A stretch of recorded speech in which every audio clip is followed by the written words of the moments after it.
Turning now to politics and last night's fourth Republican presidential primary debate. Nikki Haley coming under fire last night from Vivek Ramaswamy. Take a listen.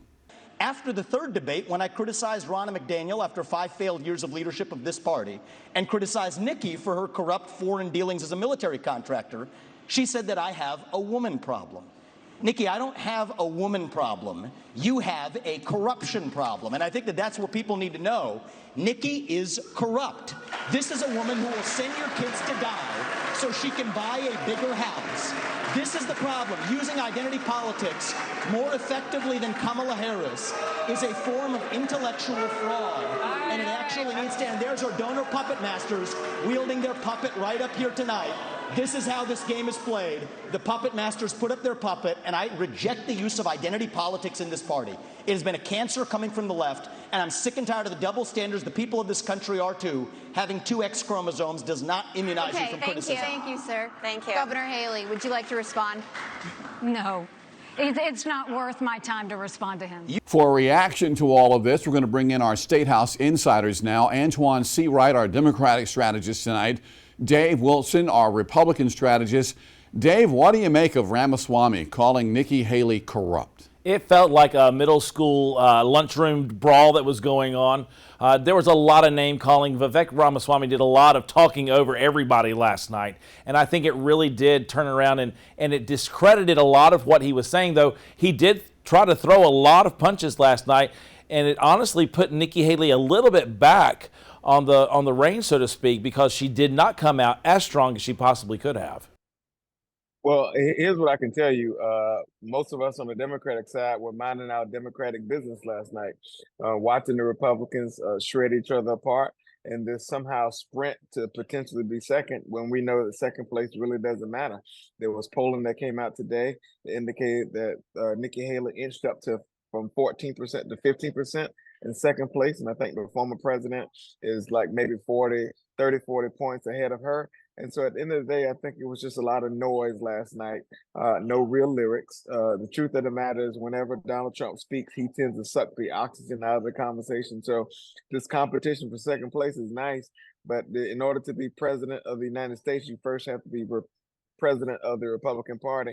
And I don't see anyone on that debate stage last night having the opportunity to get to that magic threshold. That was one of the things that Chris Christie did bring up last night, though, JR. He brought up the fact that it took 17 minutes into the whole debate for Donald Trump to even be brought up as a topic of discussion, and he didn't even get talked about until after the first commercial break. So Donald Trump is still the big force that's in the room right now, who actually, to Chris Christie's credit, reminded everybody that Donald Trump was not in the room last night when it came to the debate there in Alabama.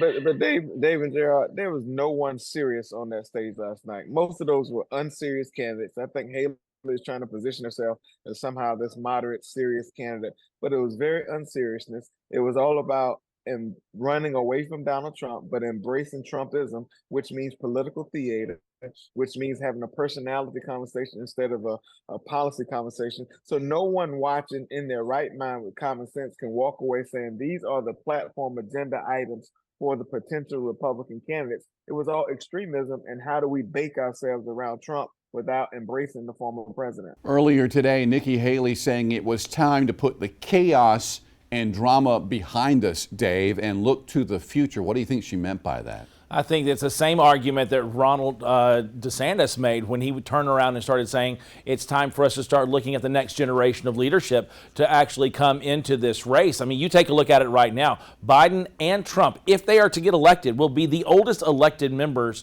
of the executive branch as president of the United States in American history. And we're seeing impacts of both of them and age kind of playing a factor in that. And you've got this whole wave of 40 and 50 somethings who are wanting to get their time in the spotlight. And as Antoine said, there's a lot of theater that is going on right now. That's part of the primary process. And so I think that to her point, she's like, it's time for a new generation and it's time for the old guard to start moving out. Nikki Haley, former governor of South Carolina, saying it's time to get serious. It's about as serious as J.R. Berry announcing his candidacy for president.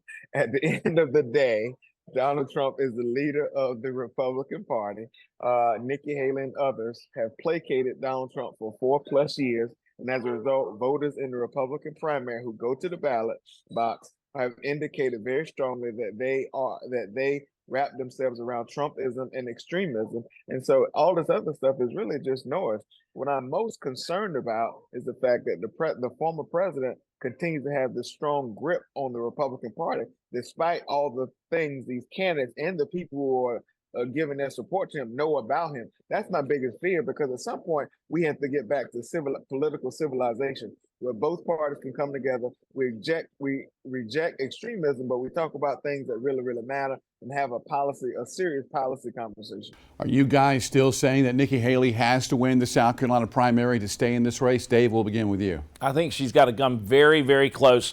If she doesn't win it, she's got to be a very, very close second. It's just like Ron DeSantis right now in Iowa. If Ron DeSantis doesn't win Iowa, which is where he's putting all of his chips right now, or at least come within 5 points of Donald Trump in a second place finish, then DeSantis' steam is all gone. Nikki's got to turn around and win pretty handily, first or second place in New Hampshire, and then get to South Carolina and steamroll her way through and at least get within 5 to 7 points to have any level of contention moving forward.